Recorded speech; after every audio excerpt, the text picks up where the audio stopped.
Assalamualaikum warahmatullahi wabarakatuh.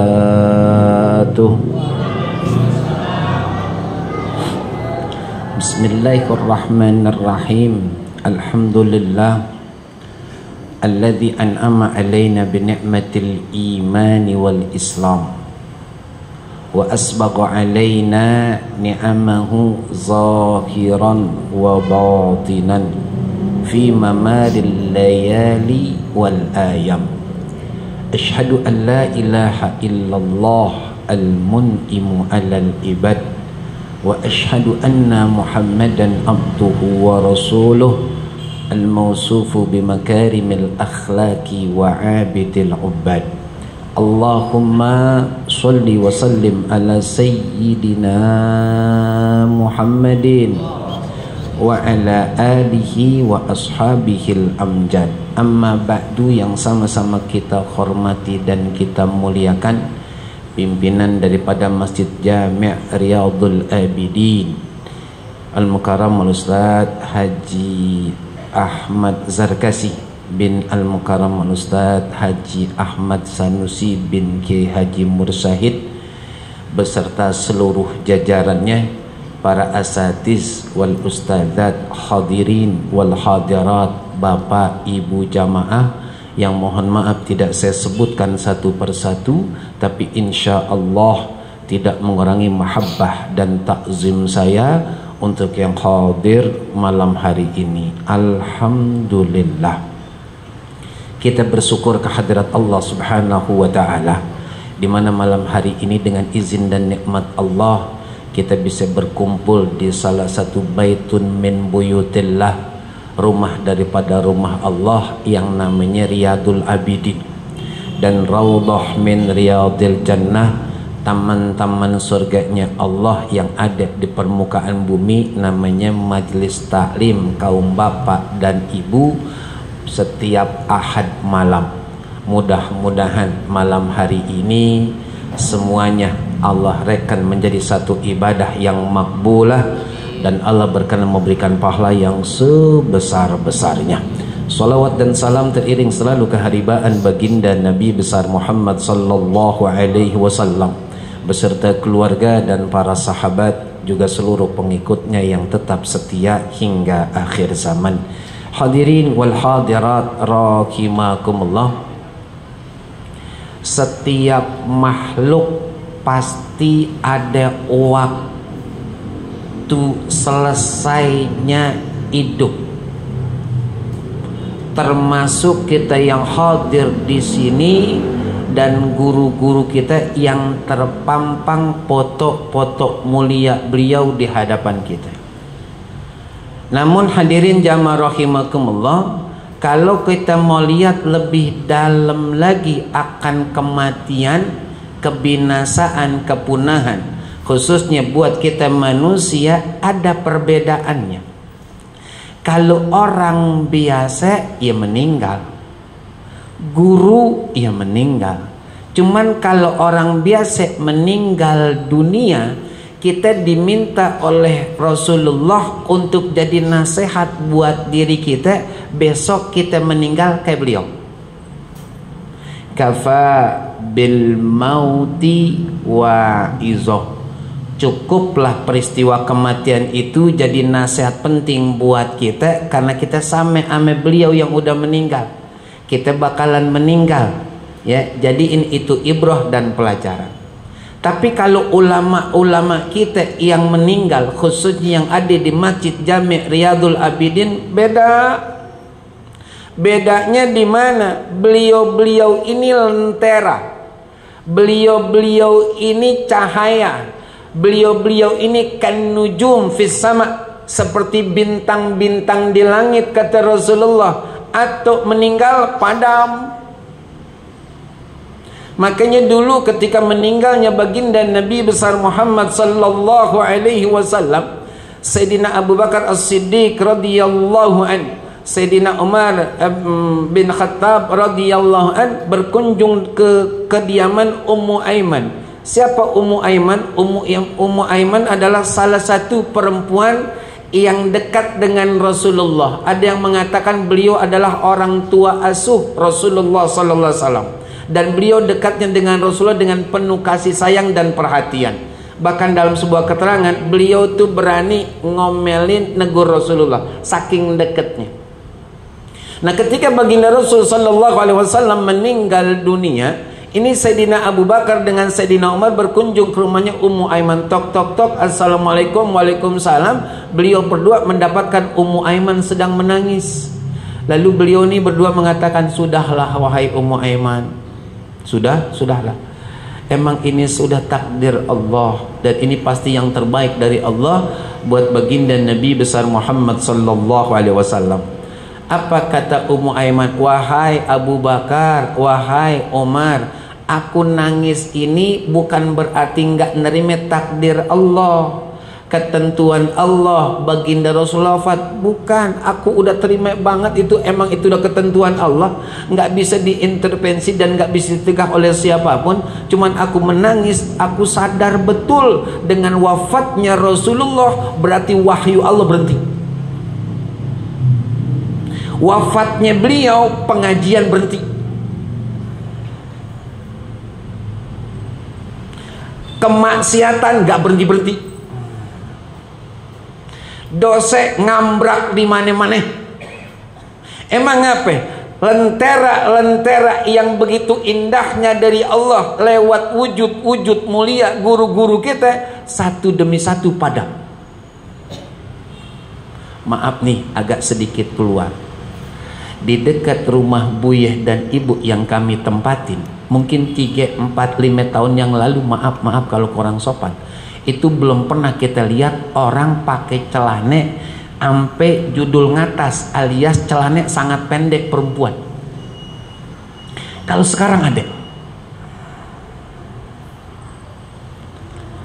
Apa itu artinya? Artinya penjagaan orang untuk mentaati syariat udah mulai kendor. Orang udah berani, bahkan nggak merasa salah, apalagi dosa, melakukan kemaksiatan. Emang apa? Guru-guru mulia udah wafat. Nih hadirin. Maka hadirin wal hadirat rahimakumullah, kita nih berkenan tentang haul guru-guru mulia kita ini. Apa yang bisa kita lakukan buat beliau? Kan gitu pertanyaannya. Kalau ada yang nanya, sekarang kita nanya dulu, apa yang beliau berikan? Saudara, kata baginda Rasul sallallahu alaihi wasallam, man zara aliman domantu lahu allallahil jannah, atau kama qala Rasulullah sallallahu alaihi wasallam. Barang siapa, kata baginda Rasul, yang menziarahi orang alim, orang soleh untuk ditimba ilmunya lillah dan sungguh-sungguh, aku, kata Rasulullah, jamin orang tersebut dengan haknya Allah, dia masuk surga. Kan gara-gara orang alim kita masuk surga. Dan itu menjadikan Rasulullah yakin memberikan jaminan. Itu hidupnya orang alim kita ziarahin. Sekarang kita lihat lagi, kata baginda Sulman zara aliman ay fi qabrihi thumma qara indahu ayatan min kitabillah falahu bi'adadi khutuwatihi kusuran fil jannah. Kata baginda Rasul, barang siapa dari kita umat Islam, laki khususnya, perempuan kalau memang bisa mengontrol akan keadaan dirinya, menziarahi orang alim, orang soleh. Dan ini Ustaz Zarkasi, Ustaz Haji Hadi dan semua jamaah, saya tahu ada ziarah tuh, safari ziarah ke orang-orang alim, orang-orang soleh di kuburannya. Ini dalilnya nih, man zara aliman ay fi qabrihi thumma qara'ah indahu ayatan min kitabillah. Kemudian kita baca nih satu ayat aja dari Al-Quran di sisi makam guru kita, falahu bi'adadi khutuwatihi kusuron fil jannah, maka bagi orang tersebut, kata baginda Rasul, sejumlah langkah-langkahnya dari rumah ke kuburan orang alim, kusuron fil jannah, Allah buatin istana-istana di surga. Wa bikulli harfin qara'ahu qasrun fil jannah min dhahabin kadza fi riyadis shalihin. Barang siapa yang judulnya baca tadi satu ayat, dapatnya kusuron fil jannah, istana-istana di surganya Allah. Dan setiap satu huruf dari ayat tersebut yang dibaca, kata baginda Rasul, Allah akan kasih satu istana di surga yang dibuat oleh Allah dari emas. Itu meninggalnya guru kita. Sekarang kita murid-muridnya masih hidup. Kal al-insan Abdul Ihsan. Manusia itu hambanya kebaikan. Apa kebaikan yang paling baik diberikan? Ilmu. Makanya pernah cenderung saya menyampaikan, ada 3 orang tua kita. Orang tua kandung, yang pastinya itu adalah judul darah daging, ya kan, dari orang tua kita. Kemudian guru, orang tua yang ngajarin. Yang ketiga mertua yang ngasih anak buat jadi pasangan hidup kita. Ada keterangan yang mengatakan dari 3 orang tua yang paling utama afdal guru. Bahkan kalau kita berbagi kebaikan sama orang tua kita, satu kebaikan itu pahalanya 100.000. Kalau untuk guru kita 900.000. Emang apa? Karena guru kita berupaya untuk menyelamatkan kita jangan sampai mampir di neraka. Kembali lagi pertanyaannya, apa yang kita berikan buat guru kita? Sukron, udah kita hadiahin kok guru kita, judul amplop ada, judul tentengan ada. Saudara, kata Sayyidina Ali karramallahu hajah, barang siapa yang mengajarkan aku satu huruf saja, aku rela jadi budak. Satu huruf. Guru kita ngajarin berapa banyak? La haula wala quwata. Yuk dah, dengan haulnya guru-guru mulia kita bahagiakan beliau. Paling tidak doa jangan berhenti buat beliau-beliau, khususnya yang sudah wafat. Lanjutin dakwah beliau dengan tidak pernah meninggalkan majelis taklim. Insya Allah al ilmu yuntafa'u bih, selalu buat beliau-beliau insya Allah. Hadirin wal hadirat rahimakumullah. Acara yang kedua adalah tarhib Ramadan. Tarhib Ramadan itu menurut saya, maaf kalau kurang sopan dan kurang tepat, bukan menghadapi Ramadan, tapi menyambut Ramadan. Kadang orang berbahasa begitu, kita tawakufan insya Allah di masjid atau musola kita atau di majelis kita, ya kan, karena kita ingin menghadapi Ramadan. Menurut saya kurang tepat. Menyambut Ramadan, tarhib, menyambut Ramadan. Yang namanya menyambut, hadirin wal hadirat rahimakumullah, maaf, bukan kita lihat tamunya, kita nih yang akan kedatangan. Udah siap belum? Kalau masalah waktu kita tungguin, nggak tungguin terus. Kemarin sekian puluh hari Ramadan, kalau sekarang udah tinggal sekian hari, masuk kajian nisfu Sa'ban, selesai udah. Tinggal pertanyaannya, maaf, tarhib Ramadan udah siap kedatangan tamu mulia? Begitu saudara. Emang kenapa kok harus siap? Begini saudara, dengan kita siap menyambut Ramadan, maka berarti kita senang dan gembira dapat hadiah terbesar dari Allah, bisa ketemu Ramadan. Kenapa? Karena segala kebaikan, kata Rasulullah, ada di bulan suci Ramadan. Dan setiap kebaikan, kata Allah, itu nilainya berlimpah-limpah melebihi dari bulan atau hari selain Ramadan.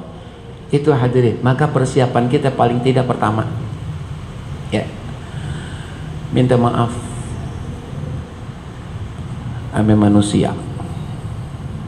Kayak tadi Ustaz Haji Ahmad Zarkasi, saya juga pastinya begitu, yang lain juga mohon begitu. Saya ini terus terang, semenjak almarhum al-maghfurlah ayahanda Ustaz Haji Ahmad Sanusi bin Kiai Haji Mursyahid, itu beliau masih hidup, alhamdulillah. Dan semasi guru kita masih hidup, Allah yarham rahmatal abrar, Kiai Haji Marzuki Arman Abduh, kan wasilah beliau tuh.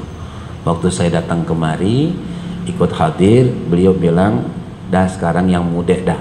Nah, semenjak saat itu dan seterusnya hingga saat ini saya ada di Masjid Jami' Riyadul Abidin. Pastinya Saya nggak mengatakan bila, saya nggak mengatakan mungkin, saya mengatakan pastinya saya punya salah, saya punya dosa, saya punya khilaf, saya punya kenakalan. Makanya saya mohon dengan kerendahan hati dan penuh kesungguhan, tolong maafkan segala kesalahan saya, dan tolong juga berikan keredoan setulus-tulusnya. Kenapa demikian? Sebab kalau maaf saja hadirin, masih sangat mungkin ada lanjutannya besok di akhirat. Kok begitu? Iya, kata baginda Rasul, bainal abdi wa jannati sab'u aqabatin ahwanuha al-mautu wa as'abuha al-wukufu baina yadayillahi ta'ala id ta'allaqal mazlumuna bizalimin atau kama qala Rasulullah sallallahu alaihi wasallam. Antara seorang hamba dengan surganya Allah ada 7 halangan, sab'u aqabatin, yang setiap manusia kalau untuk masuk surga harus melewati 7 halangan ini. Ahwanuha, kata Rasulullah, yang paling mudah dari 7 ini adalah kematian, padahal dahsyat itu kematian. Wa as'abuha, yang paling berat kata Rasulullah tingkatannya untuk dapat surganya Allah adalah kita berdiri di hadapan Allah di pengadilan besok di padang mahsyar, urusan kezoliman antar sesama manusia. Maka kembali lagi saya mohon tolong maafin saya, tolong redoin saya. Maaf ya, nggak guna kita sampai Ramadan kalau dosa ame manusia belum kelar. Jangankan Ramadan, sekarang aja kebaikan kita nggak bakalan keangkat ke Allah. Emang apa? Ada urusan manusia ame manusia yang belum kelar. Tuh bahayanya tuh begitu. Itu yang pertama. Yang kedua, persiapannya adalah kita istighfar tobat kepada Allah Subhanahu wa ta'ala. Minta ampun nama Allah. Minta ampun. Kan Allah Maha Pengampun, benar. Cuman kalau kita nggak minta, kalau kita nggak tobat, kalau kita kagak istighfar, nggak jadi saudara. Dan Allah selalu ada siap untuk mengampuni setiap salah dan dosa kita, dan Allah siap untuk menerima permohonan taubat kita dari hamba-hambanya yang berbuat salah saat hidup di dunia. Kemudian hadirin jamaah rahimakumullah, persiapan kita yang berikutnya adalah tolong sekarang kita ini latihan deketin diri ame Quran. Kalau guru kita alhamdulillah beliau punya grup khatam Quran, kan gitu ya. Nah kita dah nih deketin Quran. Kalau Qurannya udah agak lusuh, bini nih istri bilang ame suami, bang ke Gramedia yuk gitu. Ngapain neng? Beli Al-Quran. Ibu pernah minta beli Al-Quran nggak ame suaminya? Bang Roni yang geleng. Saya nanya ibu-ibu, Bang Roni yang geleng. Ibu pernah minta beli Quran? Gelang keroncong? Beli sendiri. Lakinya mana? Ada di sini lakinya. Saya mau lihat mukanya. Minta beliin Al-Quran. Syukran udah aneh beliin, kata lakinya. Kapan bang? Nah waktu nikah. Buat apa? Buat maha pernikahan. Kata Kiai Haji Abdul Hasib Al-Hasan LCMA Al-Hafiz, ya kan? Beliau mengatakan Quran ame judul perangkat sholat jangan dijadiin mahar pernikahan. Itu kewajiban suami ngasih bininya. Makanya ibu-ibu dan keluarganya nanti kalau pernikahan, apa neng maharnya? Jangan Quran ya bang, jangan jangan mukene bang, peralatan sholat gitu. Emang apa? Itu kan kewajiban abang. Yang lain dah bang, berapapun saya terima. Itu udah kewajiban abang. Minta beliin bu, ame suami pun paham. Tolong beliin, jangan gak dibeliin. Kalau judul baju bini roek kita malu. Apa iya kalau bini nggak punya Quran dan Quran udah judul lusuh kita nggak beliin, kita nggak malu? Beliin, beliin. Syukron udah ada di HP, saudara. Beda HP ame Al-Quran. Beda saudara.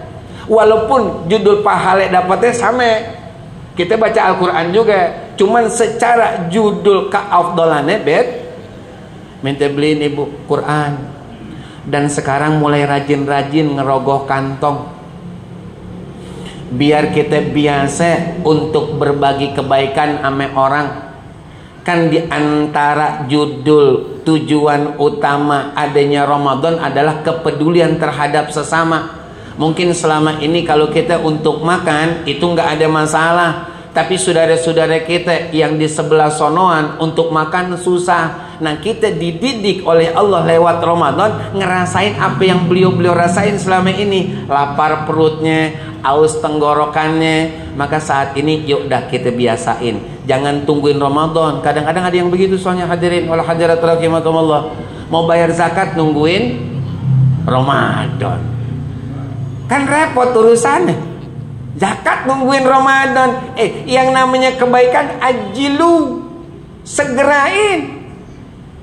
Ajilu segerain, jangan pakai tunda. Ngapain ditunda judulnya? Segerain selagi memang kita bisa, karena kita nggak tahu besok kita masih hidup atau sudah meninggal. Nih hadirin wal hadirat, dan silaturahim sama yang masih hidup. Ya, masih hidup silaturahim lah, kunjungan, ya kan? Bersih-bersihin datu dosa sama manusia seperti yang tadi udah kita sampaikan hadisnya. Kita benar-benar minta redoknya banget dah. Gitu.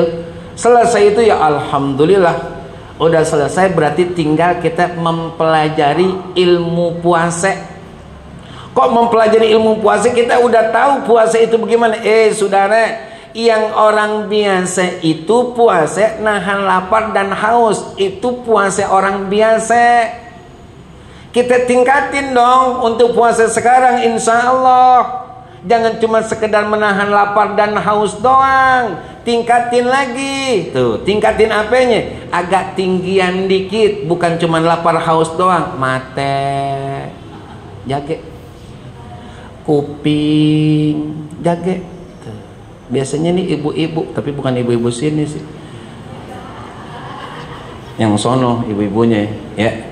Gitu, kuping nih jaga, hati jaga, mulut jaga. Emang kenapa? Karena itu bisa membatalkan pahala puasa kita. Kam min shaimin laisa lahu min siyamihi illa al-ju' wal atas. Berapa banyak orang yang puasa yang nggak dapat pahala ganjaran dari Allah kecuali lapar dan haus doang. Karena matanya nih bapak-bapak, ya, tolongin dan nunduk.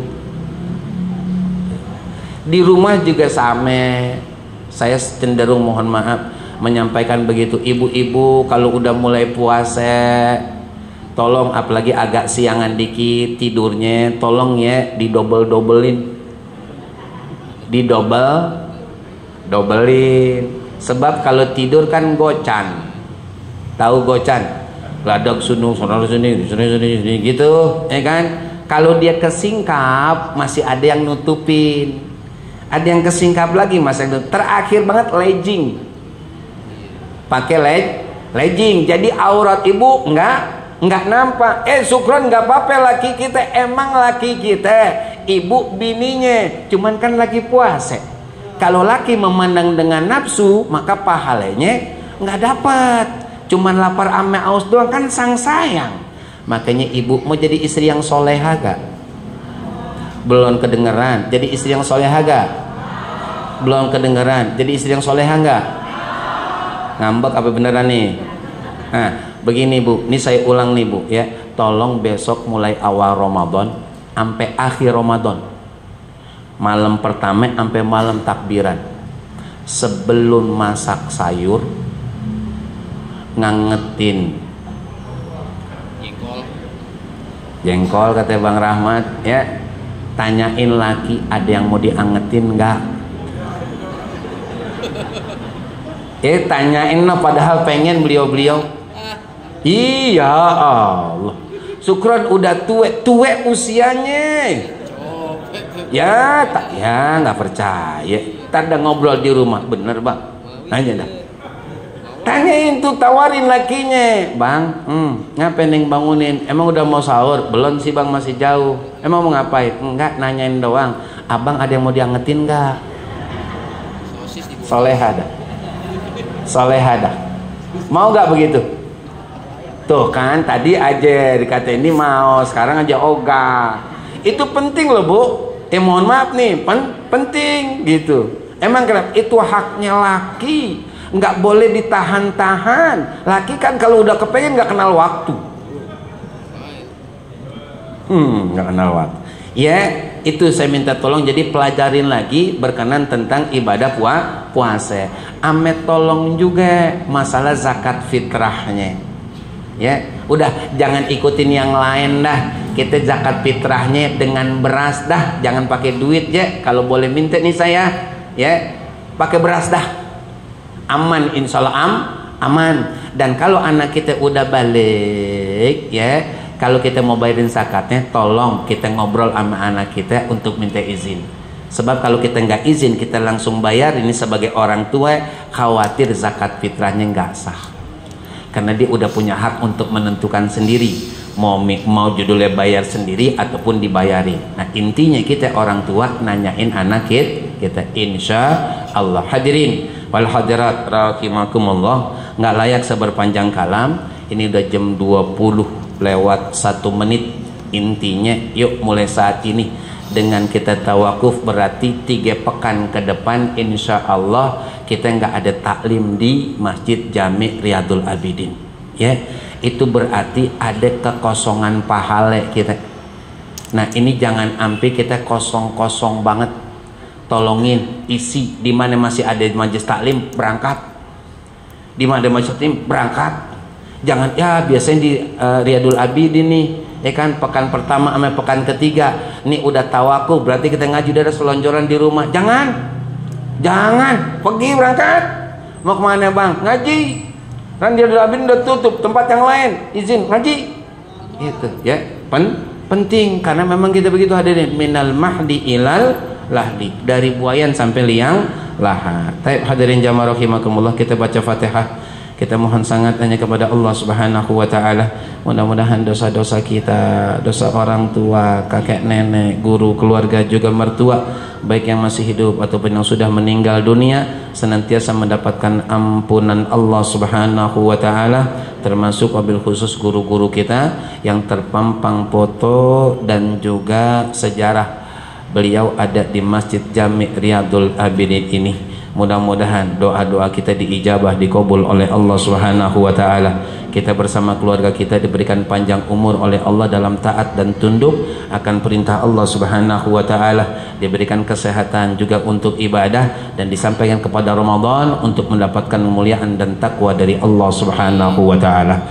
Fatihah ini pula kita tujukan untuk ayahanda Bapak Haji Erwin yang sudah memberikan banyak kebaikan untuk kita jamaah dan juga Masjid Jami' Riyadul Abidin, termasuk harapan beliau untuk didoakan kepada ibu beliau yang sedang kurang sehat, ayah beliau yang sudah wafat. Mudah-mudahan apa yang beliau niatkan dan cita-citakan seluruhnya diijabah oleh Allah Subhanahu wa taala. Ibunya diberikan kesehatan, orang tua yang sudah meninggal diberikan ampunan, dan dijadikan kuburnya raudhah min riyadil jannah. Tilka niyah. Al-Fatihah. A'udzu billahi minasy